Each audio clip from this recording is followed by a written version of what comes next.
pengen tahu banget ya orangnya. Gue pegang nih, abis itu gue langsung kayak aneh, kayak kaget gitu loh.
Halo, selamat malam penonton. Apa kabar kalian semua? Semoga kalian baik-baik saja. Ketemu lagi bersama gua Rendika Nirwanto dalam acara AADM. Ada apa dengan malam? Nah, pada malam ini gua bakal nemenin kalian dengan membahas kisah-kisah horor yang sangat creepy. Tapi gua nggak akan sendirian di sini karena nanti gua bakal ditemenin sama narasumber yang akan gue undang buat nemenin kita buat cerita-cerita horor. Ngomongin cerita horor, pasti kalian gak asing dengan tema kita malam ini, yaitu kismis, kisah mistis. Asik. Oke, sebelum masuk ke topik, BTW kalian pernah gak sih ngalamin hal-hal mistis ataupun horor gitu? Nah, pasti diantara kalian pernah dong ngalamin hal-hal kayak gitu. Nah, kalian gimana nih kalau ketemu misalkan sama yang kayak gitulah, lari apa nantangin nih? Kalau gue sih kayaknya nggak bakal lari sih. Ya maksudnya pasti gak nantangin, pasti lari lah, berdoa gitu. Apa gimana, minta perlindungan. Nah, yang penting kita kan nggak aneh-aneh apa gimana gitu ke yang lain, sesama makhluk yang beda, walaupun ngapain gitu, walaupun kita makhluk itu nggak bakal gigit ya. Nah, mungkin nggak lama-lama lagi deh kita bakal undang bintang tamunya nih. Yuk, silakan bintang tamu. Randy. Mia. Boleh dikenalin nama lengkapnya, asalnya dari mana? Boleh. Nama gue Mia. Gue tinggal di Depok sih, dari lahir gue di sini. Di Depok? Iya. Kalau sekarang kesibukannya kuliah kah, kerja kah, atau gimana kak? Gue lagi kerja. Kerja. Kerja di swasta kah apa? Iya, gue kerja di salah satu perusahaan swasta di Jakarta. Sebelumnya ini kita kan mau cerita-cerita horor nih. Nah, kakak punya pengalaman apa nih? Cerita horor yang paling horor ya. Ini gue bakal ceritain cerita yang paling horor. Oke, boleh deh. Ayo. Gue ceritain dari awal aja nih. Boleh, kita langsung masuk aja kali ya. Oh ya, oke, boleh. Awalnya gini, tahun lalu gue baru balik dari Belanda ke sini. Terus gue ikut salah satu keluarga gue untuk road trip ke daerah Riau, ke daerah Pekanbaru. Cuman gue waktu itu perginya ke daerah perkampungannya. Perkampungan di daerah Riau itu. Maksudnya gue kan road trip ya, naik mobil ya kan. Ya gue bakal stop juga dong di beberapa desa gitu di situ. Oh ya, sebelumnya itu sama temen kah apa keluarga? Sama keluarga gue. Keluarga? Tapi bukan keluarga inti ya, maksudnya kayak om gue pergi sama om gue gitu. Oke. Itu berapa orang? Waktu itu gue berempat. Berempat aja? Berempat naik mobil. Kesana? Iya, road trip gue dari Jakarta. Nah itu gue singgah di salah satu desa yang dimana itu gak ada sinyal cuy. Gak ada sinyal? Gak ada sinyal, gue berhenti di situ 5 jam kalau nggak salah. Di situ nggak ada sinyal, terus gue mikir kan, gue mau nyari sinyal nih, gue keluar. Itu abis maghrib kalau nggak salah, abis maghrib. Terus ada satu pohon yang mencuri perhatian gue. Di belakangnya itu dia ada tulisan gitu di pohon itu, kayak orang tuh ngukir tulisan, tapi gue nggak bisa baca, kayak tulisan aksara gitu di pohon itu. Gue kan pengen tahu banget ya orangnya. Gue pegang nih, abis itu gue langsung kayak aneh, kayak kaget gitu loh. Wah, Itu apa nih kenapa gitu. tuh? Gue nggak ngerti. Karena kan gue pengen tahu ya, ini tulisan aksara dari mana gitu, gue pengen tahu. Abis itu, oke, nggak terjadi apa-apa gitu. Tapi setelahnya, gue ngerasa kok kayak ada yang ngikutin gitu. Ikutin. Kayak ada yang ngikutin gue. Kalau bisa lu lihat gue nih ya, gue kan punya tanda lahir di mata nih. Iya, kelihatan tuh. Iya kan. Nah itu tuh kalau gue kan orang Batak ya. Kalau di orang Batak itu anak yang terlahir dengan tanda lahir di mata, dia tuh punya ituan khusus buat punya lihat. lebih. Cuman karena gue Kristiani, Oke. dari gue lahir itu tuh nggak ada. Oh, Gue nggak nggak ada. pernah. Gue udah kayak udah di stop lah sama orang tua gue, udah didoain gitu dari kecil. Cuman saat gue pegang pohon itu, kok aneh. Lo tau gak sih, gitu mata gue langsung bisa ngelihat segala sesuatu ya. Bisa ngelihat di sekitar ada Iya, apa aja. Iya, aneh. Awalnya gini, halusinasi karena gue kecapean kali road trip Oke. dari Jakarta gitu. Duduk terus kan. Terus sampailah gue di tempat tujuan. Itu gue kesana waktu itu urusan kerjaan sih. Urusan kerjaan sama sepupu gue ada lagi sakit. Ada sepupu gue lagi sakit kebetulan pas gue nyampe sana. Ya. Terus dia bilang gini, anak kecil kan, dia gue sepupuan sama dia, tapi gue nggak pernah ketemu dia nih, karena kan gue lama di luar, jadi gue nggak pernah ketemu. Terus dia bilang gini, kak, kok kakak datang panas, kata dia gitu. Panas. Panas apanya tuh? Nggak tahu, kayak mungkin vibes-nya, hawanya panas gitu. Oke. Padahal itu abis hujan cuy. Habis hujan. Habis hujan, kayak panas dari mana gitu. Gue masih anggap, panas lah deket-deket kakak, nggak mau kata dia gitu. Pas dia ngomong kayak gitu, terus dia ngomong gini, kak, itu di belakang kakak serem banget, ada kakek-kakek tinggi, kata dia. Siapa kakek-kakek tinggi? Gue lihat dong kanan kiri gue, nggak ada gitu. Tapi gue ngerasa udah emang hawa gimana sih, kayak lu di sini lu nih panas gitu dari gue perjalanan dari itu tempat ke daerah yang gue tuju. Terus gue mikir kan, apaan coba? Besokannya ponakan gue sepupu gue itu meninggal. Serius. Meninggal. Sepupu gue meninggal. Sebelum dia meninggal, dia ngomong kayak gini sama gue. Kak, kakak nggak usah takut, dan kalau misalkan kakak lagi ngerasa panas, jangan lihat ke belakang ya gitu. Hah? Apaan sih gitu? Kok aneh gitu? Karena kan lo bayangin cuy, gue di Belanda mana percaya gituan kan? Bahkan sebelum gue kesana pun gue nggak percaya begituan. Waktu dia meninggal, dia ngasih tahu kayak gitu. Pas gue tidur, itu dia udah dikebumikan kan. Iya. Terus jam 4 pagi gue bangun. Itu masih desa loh. Masih di situ. Iya, masih di desa itu. Nah, gue kebangun, kayak ada yang manggilin gue, Mia gitu.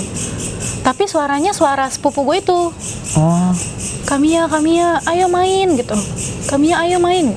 Gue keluar rumah. Lo tau apa yang gue lihat? Apa tuh, Kak? Gue keluar kamar nih. Itu kan rumah di sana masih pakai kayu ya. Ya, kayu-kayu. Jadi kalau misalkan lu jalan tuh bunyi Krak, nyet gitu kayak gitu. Itu pas gue jalan, gue keluar, gue buka pintu. Itu rame. Ramenya? Kayak di pasar malam. Tapi kosong. Gue nggak tahu itu, gue bilang pasar malam. Gue jam 4 kok ada pasar malam gitu. Banyak anak kecil main gitu, ada main gundu, main ini berarti gitu. kakak dari rumah tuh keluar. Teras kayak gini dari rumah keluar. Tapi itu kelihatan jelas oleh mata. Kok ada pasar malam jam, gue ngambil HP dan gue selalu pakai jam kan, gue selalu pakai jam 4 pagi. Kok ada pasar malam? Apa emang daerah sini emang, gue mikir gitu, apa daerah sini apa daerah sini kayak gitu ya. Kalau pasar besok terus gue lihat di situ banyak banget orang jualan, ada lagi bakar-bakar sate. Waduh. Gue jalan dong keliling. Terus paginya gue tidur kan, gue balik lagi ke rumah. Itu gue cuma 1 jam keliling. Gue paginya balik ke rumah, gue cerita dong sama tante om gue. Kok udah selesai sih pasar malamnya, padahal tadi pagi rame banget, pengen balik mau beli ituan gitu. Kayak gue ada lihat barang, tapi gue nggak ada duit kan. Jadi gue mikir ntar pagi juga masih ada kali gitu. Terus tante gue gini, apaan pasar malam dah? Terus ada jadi kan gue kan lagi ngeobservasi salah satu perusahaan minyak di sana. Terus ada orang sekitar di situ kayak kepala desanya. Kepala desanya ngomong kayak gini ke gue, kamu lihat pasar malam. Dia kan denger ya. Itu gue pagi-pagi keluar di teras lagi ngopi gitu santai sambil buka laptop. Terus dia bilang, kamu lihat pasar malam? Iya Pak, tadi malam pasar malam. Orang buka di sini udah jualan sini, gue kasih tahu dong semua yang gue lihat. Orang gue juga aneh yang manggilin si Mila manggil namanya Mila, iya. manggil gue gitu. Tapi gue nggak ngeliat ada orangnya, cuman gue lihat rame di sini ada jualan sate, di sini ini, di sini. Terus dia bilang gini, kamu nyentuh pohon yang desa sebelah ya? Aduh. Gitu. Iya, aku waktu itu lihat, tapi aku sentuh gitu. Penasaran itu apaan? Karena tulisannya lucu, kayak tulisan Thailand cuy, aksara gitu. Itu persis di pohon di banget. Pohon belakangnya. Dia kecil, deket akar gitu. Begonya gue ya, kenapa gue bisa punya ide gitu, ngelihat sampai bawah-bawah gitu. Ini gue lihat, gue pegang kan. Itu pohonnya besar kah atau gimana? Iya, pohonnya besar. Dia kayak pohon apa ya? Pokoknya besar lah, batangnya aja gede banget. Terus gue lihat, nah kenapa gue bisa ngelihat tulisan itu karena di bawahnya banyak buah. Buah? Iya, banyak buah. Gue mikir, di situ ada jeruk, ada pisang gitu-gitu. Wah, itu kan biasanya kalau gitu-gitu kan kayak buat sajen. Nah, gue nggak ngerti cuy. Oh iya. Gue nggak ngerti kayak gitu-gituan. Mungkin habis balik dari itu kali ya, jadi nggak ngeh gitu.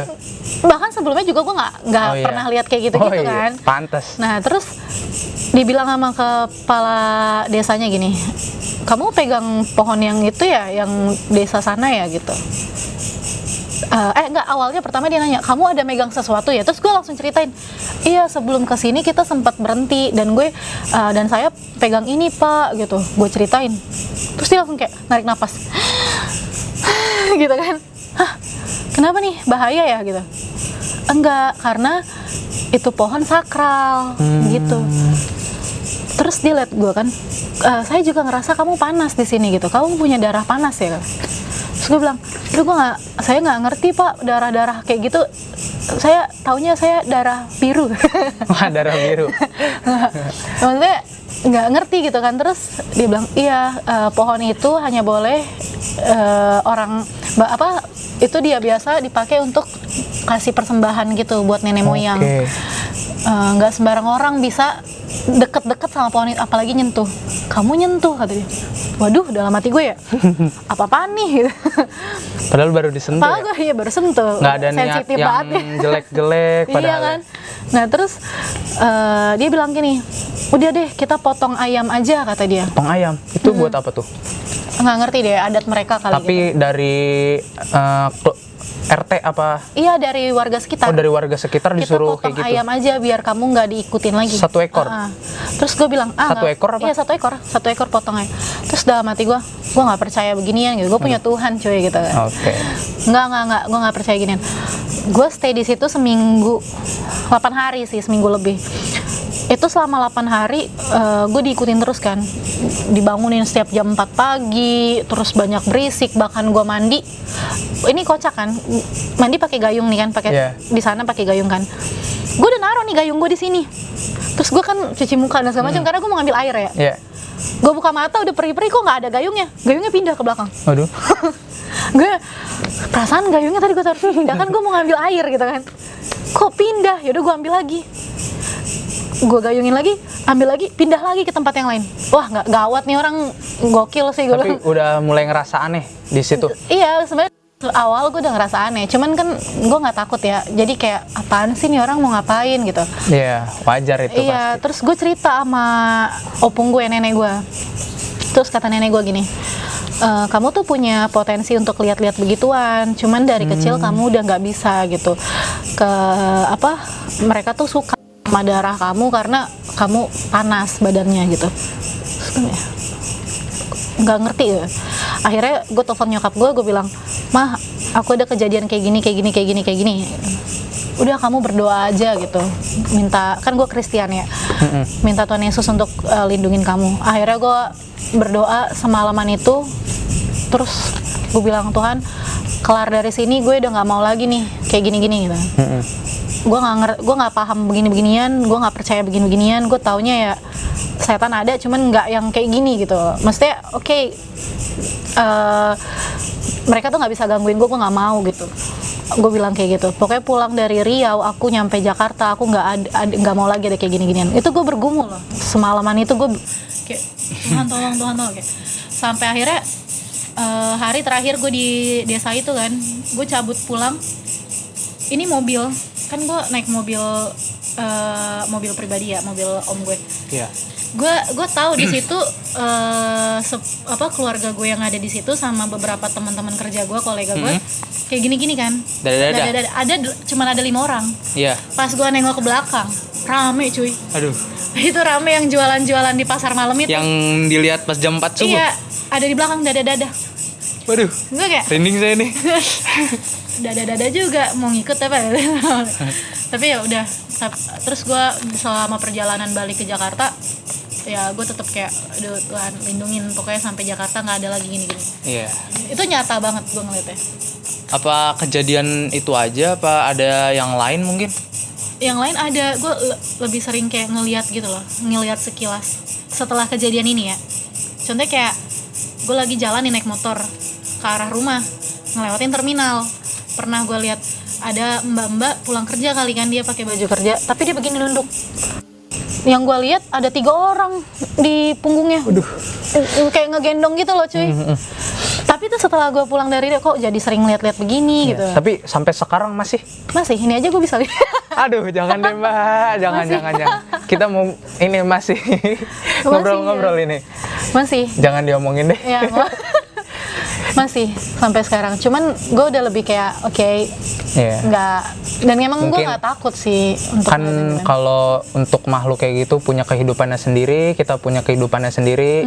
Jadi ya karena jalanin masing-masing. Betul, gitu. karena gue juga nggak pernah ganggu kan. Iya, Gue nggak pernah ituan. Jadi ya udah pelajaran banget sih untuk ituan. Untuk kedepannya gue nggak terlalu pengen tahu apa-apa gitu. Oh ya, kalau untuk cerita yang tadi yang di Riau itu kakak kejadiannya udah berapa tahun ya kak? Gue ke Riau bulan September tahun lalu. Oh baru banget berarti? Berarti baru bisa ngeliat kayak gitu? Baru banget? Baru berapa bulan tuh? Oke. Gue baru nyampe Indo bulan Mei, terus gue langsung cabut. Iya September, Agustus akhir sih, September awal. Oke deh. Itu aja kali ya. Apa masih ada yang mau diceritain lagi nih? Ada nggak? Enggak sih, itu aja yang pengalaman horor yang paling horor menurut gue. Sebelumnya ada nggak nih pesan-pesan buat kakak apa buat ngingetin ke yang lain lah? Kalau misalnya di kita itu hidup nggak cuma sendiri, ada yang lain. Kakak mau pesan buat apa gitu? Mau pesan-pesan apa? Apa ya? Kayak gini kali ya. Gue nggak tahu sih sebenarnya the real hantu atau setan itu ada apa enggak. Benar. Cuman di budaya kita mempercayai itu gitu kan. Buat teman-teman di luar sana, kalau gue tahu nih rasa ingin tahu anak-anak remaja atau anak-anak muda zaman sekarang tuh penasaran banget. Betul. Ada yang malah nantangin kan gitu. Itu sebenarnya nggak ini ya. Iya gitu. Menurut gue oke, boleh kalian penasaran, cuman jangan sampai nantangin gitu, dan jangan ngeremehin apalagi. Iya, jangan sembrono gitu loh di daerah orang gitu. Terus kalaupun kalian ada kejadian-kejadian kayak gitu, nggak usah takut, karena mereka sebenarnya nggak ada niat apa-apa gitu. Asal kitanya nggak sopan, nggak punya niat jahat, nggak aneh-aneh, mungkin kita nggak akan diganggu. Iya, betul. Tapi kalau misalkan kita punya niat jahat, ngeganggu, mungkin dia juga bakal ngeganggu juga ke kita kali kak. Iya, itu sih, kita harus bersikap sopan dimanapun kita berada. Ya udah kak, mungkin itu aja yang kita bicarain di malam ini di acara AADM ini. Mungkin itu aja bersama kak siapa? Mia. Makasih ya kak Mia untuk sama-sama. Cerita yang mungkin nggak terlalu panjang tapi sangat bisa diterima gitu di telinga. Saya sangat senang. Mungkin dari ceritanya banyak ada kejadian yang mungkin nggak boleh dipelajarin. Misalkan dari tadi yang kami megang Iya. pohon nggak boleh. Kan gue eksplor banget anaknya. Aduh. Ya udah deh Kak, itu aja ya. Oke. Terima kasih untuk malam Sama, ini. ya. Ya, itu aja yang saya ituin. Kurang lebihnya mohon maaf ya Kak ya, Iya. apabila ada kekurangan. Makasih ya Kak. Sama-sama. Oke, selanjutnya gua bakal ceritain 5 kisah horor. Bukan kisah sih, lebih ke cerita pendek tapi bikin merinding. Nah, yang pertama judulnya Sahabat. Sahabat nih. Jika kamu terjatuh ke dalam kegelapan yang sunyi, ketahui satu hal, kamu tidaklah sendirian. Wah, nggak sendirian. Tenang saja, masih ada aku di sini. Aku akan selalu menemanimu. Ucap sahabatku, Dennis. Aduh, ini berarti siapa ya? Aku akan selalu menemanimu, ucap sahabatku. Setelah mendengar apa yang dikatakan olehnya, entah kenapa aku tiba-tiba langsung menyalakan lampu. Wah, itu berarti ceritanya si Dennis lagi manggil sahabatnya. Wah, serem juga ya. Nah, oke, gue bakal bacain judul yang kedua. Judulnya tentang teman, gak beda jauh sama sahabat. Aku punya seorang teman yang sering dibully oleh teman-teman sekelasku. Dan di rumah dia juga tidak dipedulikan oleh orang tuanya. Dia cerita padaku, dia tidak ingin menderita lagi. Dia hanya ingin tenang. Aku mengabulkannya dengan senang hati. Tapi kenapa waktu aku ingin mengabulkannya, dia berteriak dan menangis. Wah, merinding nih. Jadinya, gimana gitu. Ini jadi cerita tentang teman yang punya teman tapi udah nggak ada. Dia ditemenin gitu, suka ngebully, suka ngapain. Jadi dia curhat sama temennya. Jadi gitu. Nah, gue bakal bacain yang judul yang ketiga. Ceritanya tentang guling. Malam itu kamarku terasa jauh lebih sepi dari sebelumnya. Saking sepinya, aku bisa mendengar detak jantungku dan hembusan nafas gulingku. Wah, gulingnya berarti apa tuh? Aduh, bikin merinding ya guys ya, malam-malam. Nah, yang keempat tentang ibu. Ibu ini riskan banget ya buat kita-kita. Ibu masuk ke kamarku tanpa tahu aku berdiri di belakangnya. Lalu aku berteriak, "Cilukba." Ia pun menjerit histeris dan berlari keluar. Aku sudah sering menjahilinya seperti itu. Namun kurasa ini lebih lucu jika aku masih hidup. Aduh, jadi merinding nih. Berarti ini yang ibu, dia seorang anak yang menjahili ibunya sendiri, walaupun dia udah nggak ada. Serem juga ya guys. Yang kelima, insomnia. Aku selalu mengira kalau aku menderita insomnia, tapi dugaanku salah. Sejak awal aku sama sekali tak pernah bangun. Berarti aku sudah mati. Oke, jadi gimana kelima cerita yang gue ceritain tadi? Cukup merinding gak nih buat para penonton? Ya mungkin yang gak ngerti bisa nggak merinding, tapi kalau yang ngerti, wah merinding tuh pasti itu. Nah, berhubung kita udah di ujung acara, mungkin kita bakal lanjut di minggu berikutnya ya guys. Dan pastinya kita bakal undang narasumber yang lebih unik, lebih punya cerita yang mistis, pokoknya lebih yang serem-serem dah ceritanya.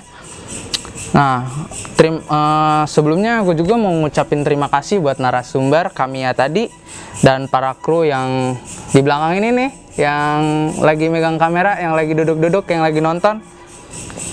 Oke lah, pokoknya itu. Pokoknya buat pemirsa di rumah juga terima kasih yang udah nonton AADM ini di acara sekarang. Sekali lagi terima kasih semuanya, jangan bosen-bosen buat nonton kita, terutama saya Rendika Nirwanto di acara AADM Ada Apa Dengan